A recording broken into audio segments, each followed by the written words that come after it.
안녕하십니까. 사법정의TV입니다.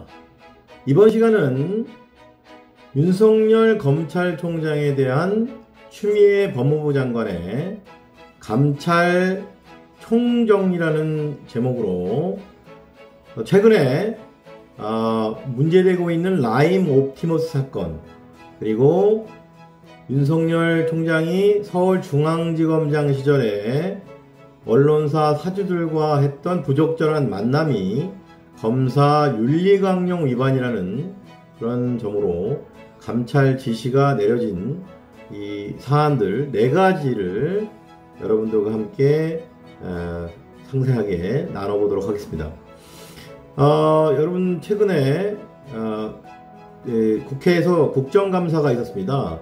그 국정감사를 전후로 해서 이런 그 감찰 지시가 나오게 됐는데요. 그 배경에는 사건에 대해서 어떻게 보면 좀 선택적으로 수사를 하거나 해야 되는 수사를 제대로 이행하지 않고 또 보고를 제대로 하지 않은 이런 부분들이 그 배경에 있습니다. 구체적인 사건을 좀 이따 다시 여러분들과 함께 나누겠지만, 크게 보면 법무부 장관은 일반적으로 검찰총장을 지휘할 수는 없죠. 그 구체적인 사건에 대해서만 지휘하게 돼 있어요. 검찰처법에 따라서. 지금 그 검찰총장이 법무장관의 부하냐, 이게 굉장히 대한민국 화두인데요. 당연히 어떤 조직에서 상급자의 지휘와 감독을 받는 사람을 일컫는 말이 바로 그 부하입니다. 어떤 조직이 사기업이든 공무원 조직이든 상급자의 지휘 감독을 받게 되면 그것은 하급자, 즉 부하라고 볼 수밖에 없죠. 분명히 정보조직법과 검찰청법에 따라서 검찰총장은 법무부 장관의 지휘와 감독을 받는 하급자임이 분명합니다.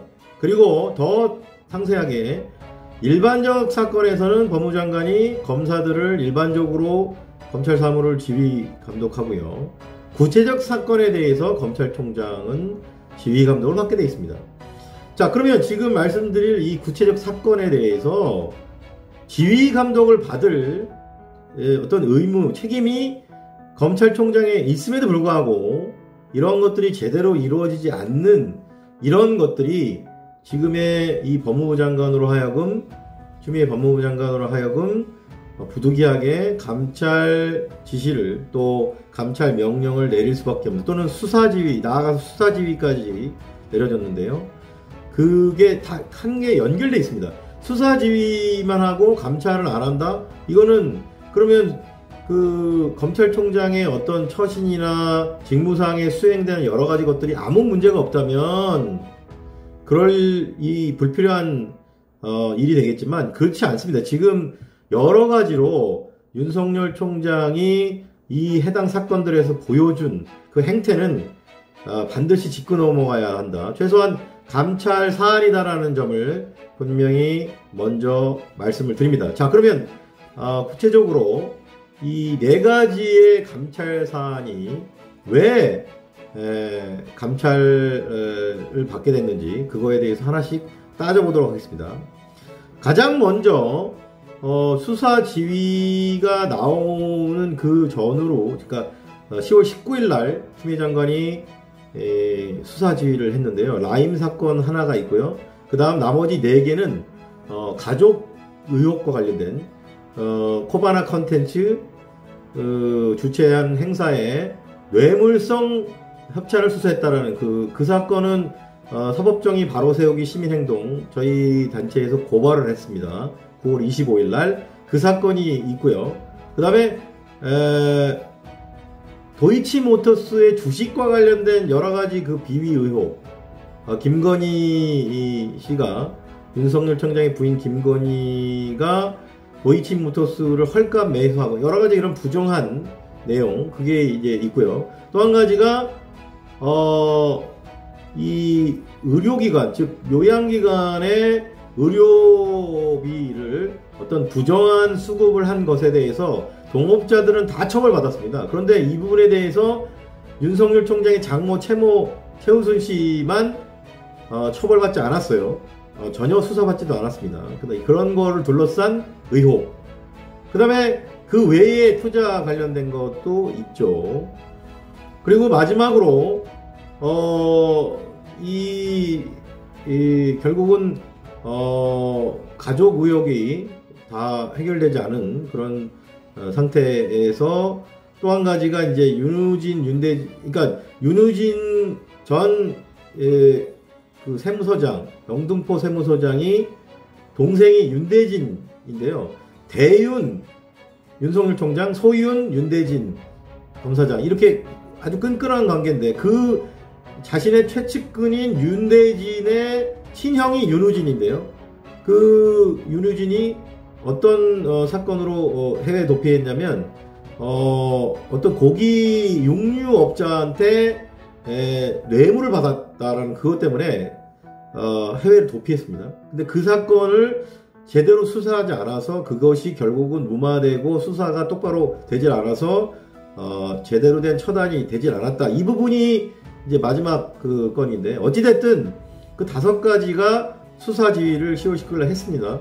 근데 이걸 둘러싼 의혹 중에서 가장 첫 번째 거였던 라임 옵티머스 이 사건이 사회적 이슈화되고 모든 그 언론이 다루면서 뭐가 대두가 됐냐면, 라임 사건에 대해서 야당 쪽에서는 여당 의원들에 대해서 똑바로 조사를 안 했다, 이런 식의 의혹을 제기했지만, 반면에 여당 측에서는 야당 정치인, 지금 나오는 언론에 나오는, 이미 다 나오는데, 윤곽근 변호사, 전 검사장이었던 윤곽근 씨가 지금 어떻게 보면 그 이번 총선에 출마했다가 낙선했는데, 이분에 대한 그 로비 의혹이 불거져 나왔고, 그것에 대해서 수사를 했냐 마냐 이거 갖고 굉장히 논란이 일었습니다.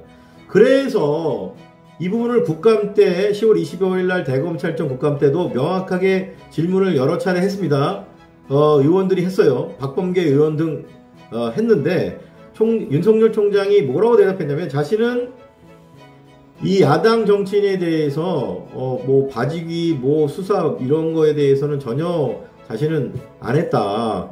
그런데 본인의 입장에서는 뭐 지금 광범위하게 압수수색이나 계좌 추적 같은 것들이 잘 다 통신 내역이 이루어졌는데, 본인한테 보고되고 한 것이 이것이 뭐 문제가 없는 것처럼 이렇게 말을 했어요. 직보를 했다. 송사면 전 남부지검장이 직보를 했다, 이렇게 말을 했는데, 이 부분에 대해서는 지금 국감을 통해서 어떤 부분이 문제가 됐냐면, 이러한 부패 사건의 경우에는 반드시 그 허락을 받아야 되는, 누구한테 받아야 되는, 대검 반부패부의 허락이 있어야 됩니다. 왜냐하면 추미애 장관이 취임하면서 일선 검찰청에 있는 특수수사를 줄여나가는 그런 추세였습니다. 그 전부터 조국 전 장관 때부터 검찰개혁의 가장 큰 중요 포인트가 공수처 출범도 있었지만 검찰의 직접 수사권의 축소입니다. 그것이 굉장히 중요한 어떤 사안이에요. 그게 검찰개혁의 또 하나의 큰 화두인데, 그 직접 수사 축소의 가장 하이라이트가 바로 특수부를 없애는 거였습니다. 그래서 남부지검에는 지금 특수부가 없어요. 그렇기 때문에 이런 반부패 수사를 주도할 수 있는 인지수사에 주관하는 특수부가 없는 곳에서는 반부패부를 통해서 이거를 진행하도록 그렇게 규정을 만들어 놓은 것입니다. 그것이 바로 이번 국감에서도 윤석열 총장이 그걸 제출을 안 하려고 했던 그런 그 서류인, 바로 규정인 반부패 수사 절차에 대한 예규죠. 그 규정에 따라서 일선 검찰청에서 반부패부를 반드시 통하게 되어 있어요. 그래서 그것이 총장의 어떤 그런 허락을 통해서 반부패부에서 서류로 보고서를 남기라고 했는데, 이 부분을 누락했습니다. 이것이 남아있지 않다라고 국감 때 현 반부패부장이 증언을 했고, 이것이 안 된 연유에 대해서 자꾸 추궁을 하게 되는 상황이 되다 보니까 이거에 대한 감찰 필요성이 대두가 된 거죠. 왜 총장이 송사면 남부지검장에게 직접 직보를 받은 것까진 좋은데, 이 부분을 왜 수사함에 있어서 규정에 따라서 하지 않았느냐. 대검 반부패부를 통해서 보고했다면 그 서류로 왔다고 하는데 그것이 기록에 남아있지 않다고 합니다. 또 총장이 거기에 대해서 뭐 이렇게 뭔가는 지시를 했겠죠. 잘 철저히 수사를 해라. 이런 것들이 서류로 반부법에 남아 있어야 됩니다. 규정상으로 반드시. 근데 이 예규에 따르지 않은 거죠. 이런 것이 문제가 되기 때문에 추미애 법무부 장관이 이 부분에 대해서 감찰을 지시를 했습니다. 또 이 라임 사건의 또 하나의 큰 지금 그 논란과 온 나라가 지금 이것 때문에 지금 난리가 났는데, 이 라임의 라임 사태를 어떻게 보면 터트린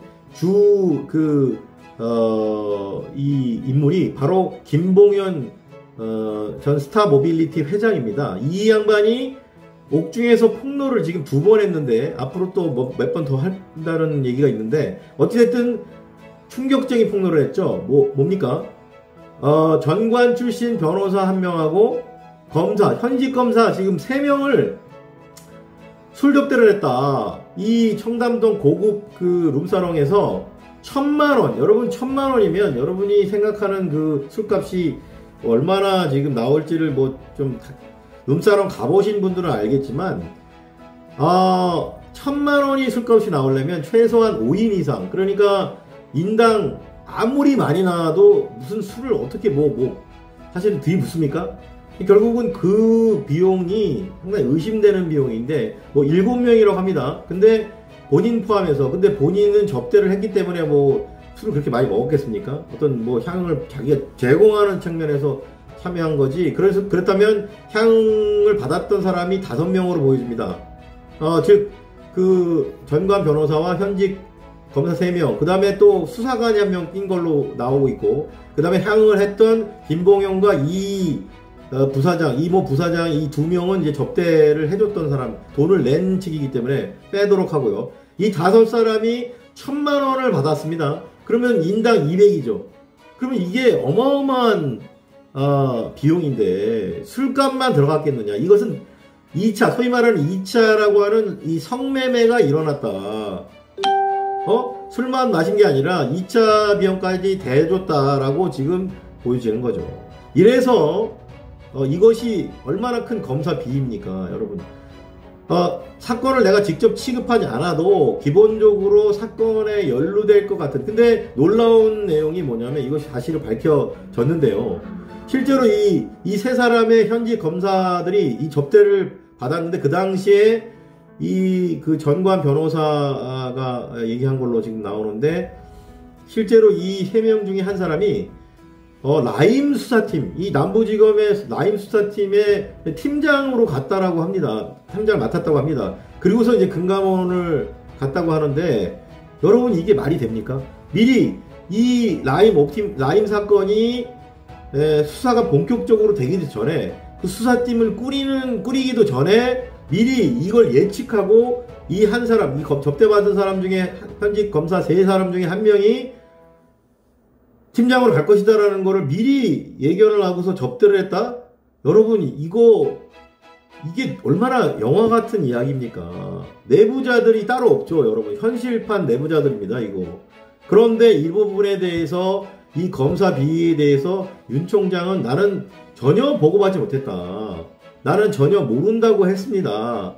그런데 JTBC의 보도에 따르면 이 포레보라고 하는 룸사롱의 종업원들이 증언한 내용은 이거예요. 올해 4월에 남부지검에서 조사를 현장으로 나왔다. 심지어 압수수색을 했다.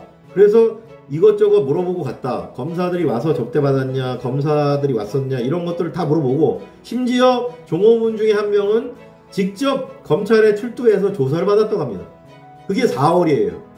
자, 그렇다면 여러분, 송삼현 지검장이 윤 총장 본인 입으로도 그랬습니다. 5월 달에 나는 보고를 받았습니다 라고 증언을 했는데, 그렇다면 4월에 현장조사 남부지검에 나갔던 그 직원들이 다 이미 파악을 했어요. 이 검사의 비위가 상당히 좀 약간 의심된다라는 그 보고를 송삼현 지검장에게 안 했겠습니까? 근데 그러면 송삼현 지검장은 거꾸로 그 얘기를 들었다면 윤 총장이 직보할 당시에 검사들의 비위에 대해서 이거를 보고하지 않았다고요? 여러분 생각해 보십시오. 이 검사 비위는 굉장히 민감한 사안입니다. 이게 만약에 조금이라도 어떤 그런 조사가 이루어졌다면 분명히 지검장에게 보고가 됐고 그 지검장은 그것을 직보하는 자리에 그것을 보고를 했을 겁니다. 그 한 장짜리 그 자료를 갖고 갔다고 송사면 지검장이 갖고 갔다고 총장에게 가져갔다는 그 보고서의 내용이 도대체 뭡니까? 그게 왜 반부패에 왜 안 남겨져 있냐 이거죠. 그거를 반부패 통해서 만약에 남겼다면 그 내용에 그 검사들이 접대받았다는 내용이 나와 있을 확률이 굉장히 높은데 이게 지금 어디로 갔는지 지금 없습니다. 찾을 수가 없어요. 말로는 보고서를 갖고 왔다고 하는데 이게 존재하지 않습니다. 여러분 이게 대한민국 검찰이 이게 해야 되는 어떤 업무 프로세스입니까? 이거 완전히 정말 어떻게 보면 주먹구구식 아닌가요? 동네에서 일하는 작은 무슨 이런 조그마한 회사도 다 서류에 의해서 어떻게 보면 운영되는데 어떻게 이렇게 거대한 대한민국의 검찰 조직이 단 한 장 두 장의 서류도 없이 직보를 했다? 직보했는데 그 보고 서류가 없다? 이런 것들이 너무나 미심쩍습니다. 그 서류에 담겨있던 내용이 도대체 뭡니까? 국민들의 알 권리 차원에서도 이건 밝혀져야 됩니다. 그래서 추미애 법무장관이 왜 이것이 보고되지 않았느냐에 대해서 분명히 점검을 하고 있는 거고 그것이 철저히 수사가 됐느냐. 검사 비위에 대해서 너가 알았음에도 총장이 알았음에도 이 부분에 대한 수사가 똑바로 되지 않았던 이유는 뭐냐. 오래 보고를 했는데 이거에 문제가 불거진 지금 10월까지 5개월 동안 검사 비위에 대해서 수사가 됐습니까? 5달 동안 총장은 알았어요. 만약에 보고를 받았으면 검사 비리에 대해서 이것을 깔아뭉갠 거 아닌가요? 자기 식구 감싸기, 제 식구 감싸기를 위해서 그냥 묻어버린 거잖아요. 송사면 지검장도 수사 대상입니다. 지금 수사를 해야 돼요. 당신 5월달에 총장에게 도대체 무슨 보고를 했나라는 거를 대지를 해야 됩니다. 이 송사면 지검장과 윤 총장이 대지를 해서 이 두 사람이 하는 말을 다 정말 저는 반드시 해야 된다고 봅니다. 그런데 그건 수사에 대한 내용이지만 이 감찰은 업무 프로세스가 똑바로 일어났느냐, 제대로 된 보고 프로세스를 거쳤느냐, 그 반부패 수사 규칙 그 얘기를 왜 규정대로 하지 않았나에 대해서 반드시 규명이 돼야 됩니다. 법무부의 감찰의 기능이 바로 그거고요. 총장이 개입됐다면 더더군다나 이 부분은 반드시 법무부 감찰로 밝혀져야 된다.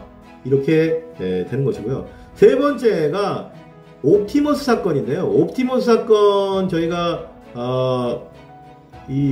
지난 10월 29일 날 서울중앙지검에 고발을 했는데 그 내용이 뭐냐면 윤석열 검찰총장이 서울중앙지검장 시절에 이 사건에 대해서 옵티머스 사건이 2018년 10월 22일 날 이거를 수사 의뢰를 합니다. 전파진흥원이라는 공공기관이에요. 여기서 이제 과기부 감사 결과 이게 부적절한 투자가 일어나서 옵티머스 펀드에 이 부분을 시정해라라는 어떤 그 감사 지적이 적발이 돼서 그것 때문에 전파진흥원이 그거를 수사 의뢰를 합니다. 서울중앙지검에 2018년 10월에. 근데 이 사건이 7개월 뒤에 5월 22일 날 무혐의 처분돼요. 2019년 5월 20일 날. 근데 이 무혐의 처분한 것이 그냥 무혐의 처분이 아니라 이거 때문에 옵티머스 이 사건을 수사 의뢰한 거에 반해서 상당히 좀 수사가 똑바로 잘 안 돼가지고 그 수사가 결국은 무혐의 처분이 이어지고 결국은 어떻게 됐냐. 그 이후로 다수의 공공기관이 투자를 추가하고요. 또 다수의 일반 개인들이 옵티머스 펀드에다가 투자를 굉장히 많이 했습니다. 그래서 그게 조단위입니다, 여러분. 조단위로 투자를 추가가 일어나요. 1조 몇천억입니다. 근데 이 돈에 투자한 분 중에 진영 행안부 장관도 포함되어 있고요. 여러분, 장관도 이 지금 옵티머스 펀드에 지금 투자를 했다가 그 돈이 지금 환매 중단, 즉 이걸 회수를 못 해가지고 지금 돈이 물려 있습니다. 즉 사기, 금융사기 범죄의 피해자예요. 대한민국 행안부 장관도 지금 피해자입니다. 이 사건이 왜 이렇게 됐는지를 따져보면 이 2019년 5월 20일 날 윤석열 총장이 당시 서울중앙지검장으로 있을 당시에 무혐의 처분을 했는데 이걸 이번 국감에 뭐라 그랬냐.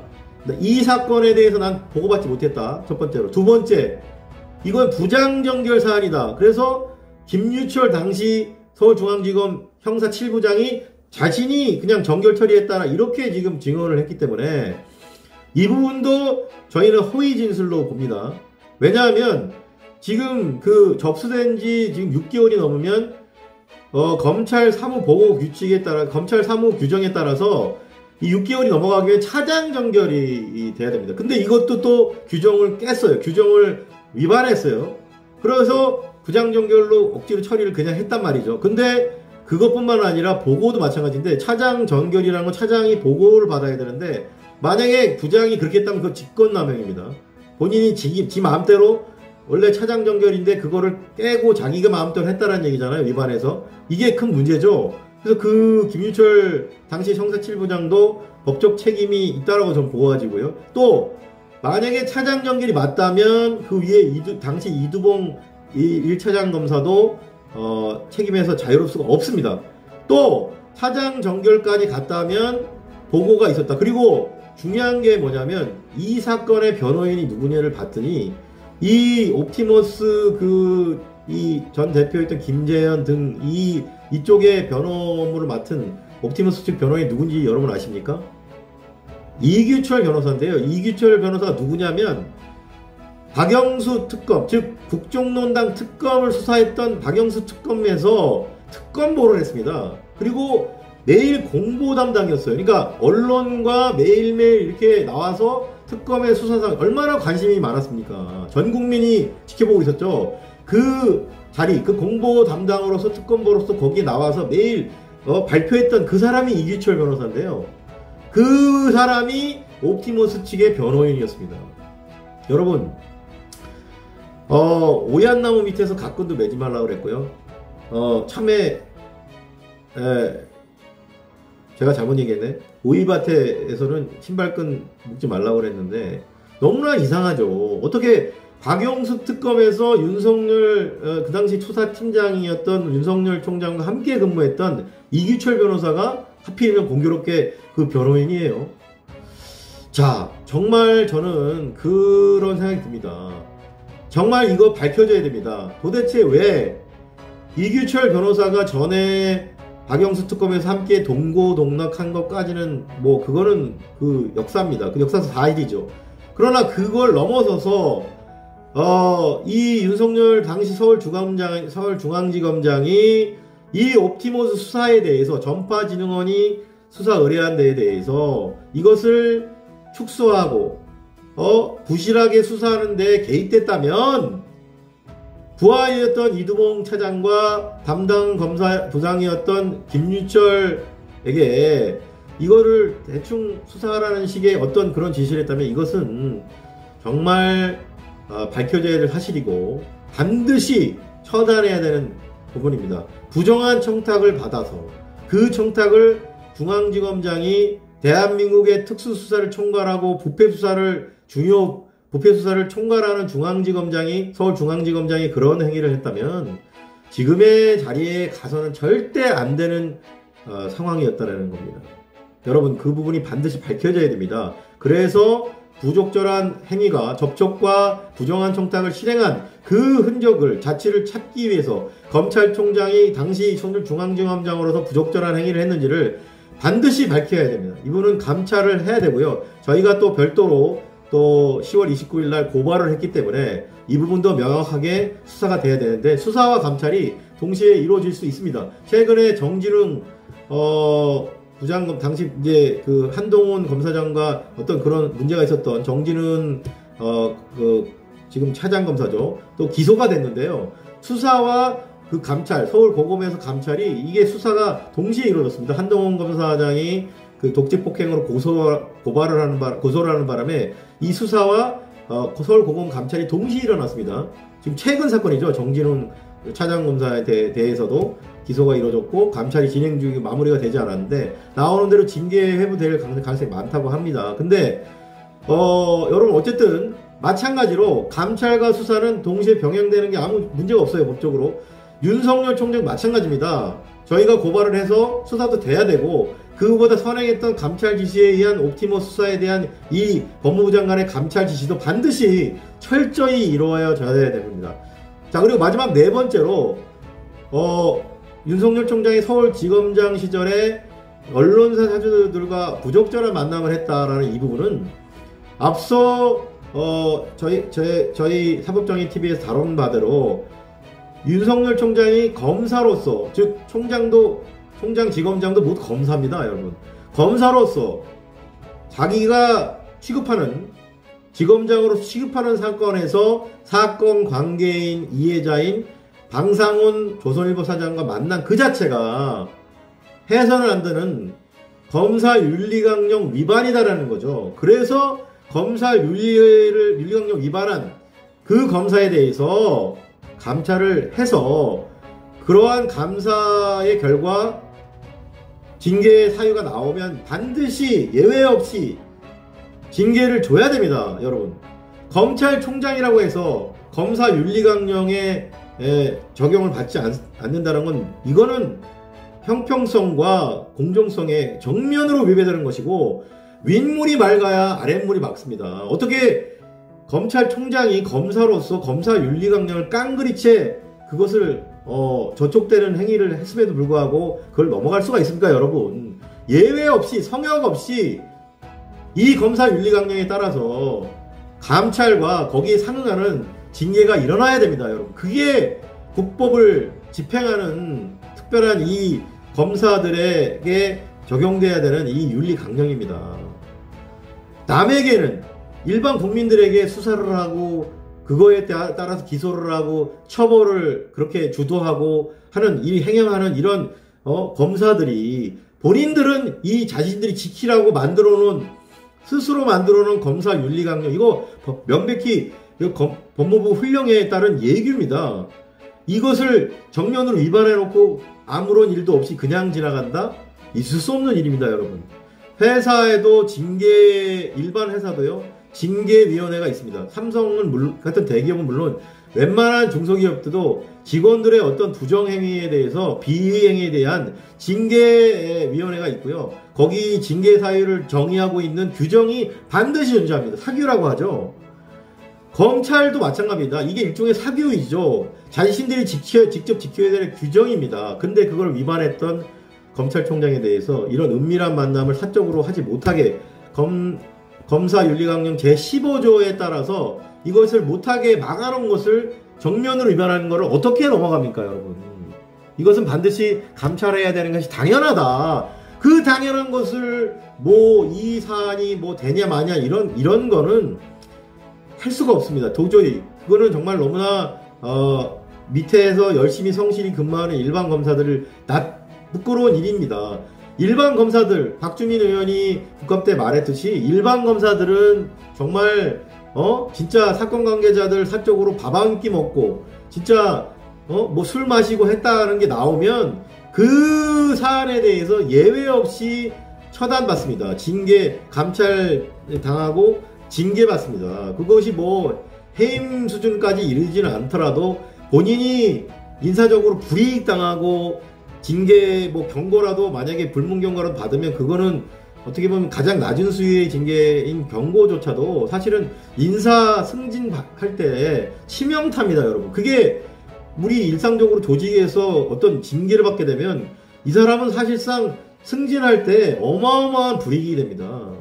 안 그렇습니까, 여러분? 그런 것들을 받게 돼 있습니다. 그런데 그런 것들을 다 지금 평가상사들도 두려워서 사건 관계자나 이해 관계자들을 정말 감히 만날 수가 없습니다. 물론 안 걸리고 넘어간 경우에 어쩔 수 없겠지만, 그것이 드러나서 어떻게 보면 그 징계위에 어떻게 보면 들어가게 되고 이렇게 징계받는다 그러는 게 굉장히, 사실상 그게 징계 사유로 여러 가지 부적절한 만남이 사건 관계 이해인과의 만남이 문제가 되고 있는 게 지금의 우리 검찰의 지금 현재 상황인데, 도대체 왜 일반 검사들이 다 그렇게 어떻게 보면 감찰당하고 징계받는 그 똑같은 사안을 왜 총장이라고 해서 그거에 예외를 받아야 됩니까, 여러분? 있을 수 없습니다.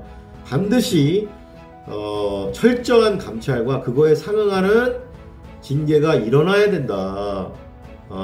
저는 그렇게 뭐 저뿐만 아니라 많은 우리 민주 시민들이 그렇게 보고 있다라고 저는 확신합니다.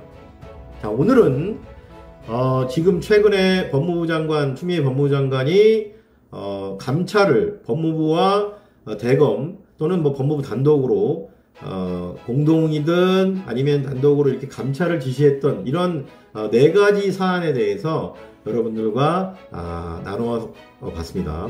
여러분 오늘도 긴 영상 또 이렇게 진지하게 시청해 주시고 응원해 주셔서 너무나 감사합니다. 저희 사법정의TV 여러분들께서 응원을 해 주시는 가장 확실한 방법은 바로 좋아요와 구독하기를, 여러분이 이 2가지를 좋아요, 구독하기를 꼭 해주시고 그 한 발 더 나아가서 여러분들의 주변에 있는 지인들이나 친지분들 또는 친구분들에게 이 사법정의TV를 널리 홍보해 주시고 카톡으로 단톡방 같은 곳에 전파를 꼭 부탁드리겠습니다.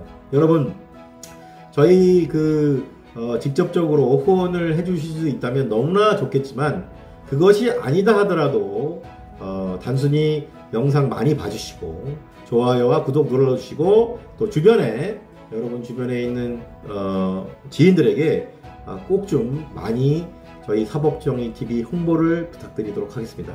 여러분, 다음 시간에도 저희 사법정의TV 더욱더 대한민국을 정의롭고 민주적인 사회로 만드는 데 앞장서는 내용의 컨텐츠를 가지고 찾아뵙도록 하겠습니다. 그러면 다음 시간까지 승리하십시오. 감사합니다.